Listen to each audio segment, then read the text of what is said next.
Sir আমার না খুব ভয় করছে। ভয় করছে? কিসের ভয়? কাউকে হারানোর ভয়। মানে? স্যার আমি না আসলে কোনোদিনই ভালো স্টুডেন্ট ছিলাম না, কিন্তু এখন চেষ্টা করছি, কিন্তু কিছু মনে রাখতে পারি না।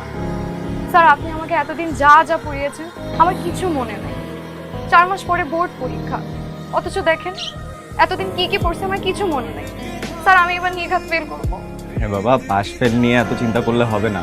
তুমি মনোযোগ দিয়ে পড়াশোনা করো, কনফিডেন্টলি পরীক্ষা দাও, তোমার পাস হবে। স্যার পাস না হয় করলাম, তো সবার চেয়ে ভালো রেজাল্ট তো করতে পারবো না। আর সবার থেকে যদি ভালো রেজাল্ট না করি তাহলে স্যার আপনাকে পাবো না। আপনাকে না পেলে পাস করি। মন থেকে চাইলে ঈশ্বরকেও পাওয়া যায় না, আর উনি চাইলে সব সম্ভব। তাহলে স্যার বলেন যে শুধু পাস করলেই হবে? রে ফাঁকিবাজ! আচ্ছা ঠিক আছে, তোমার পাসও করা লাগবে না, তুমি ফেল করলে হবে, তবে পড়াশোনাটা যেন একদম মন দিয়ে করা হয়। জি স্যার, আমি খুব ভালো করেই জানি। এমনিতেও কয়দিন পর আমি শিক্ষকের বউ হব, তো পড়াশোনার উপর তো সবসময় থাকতে হবে।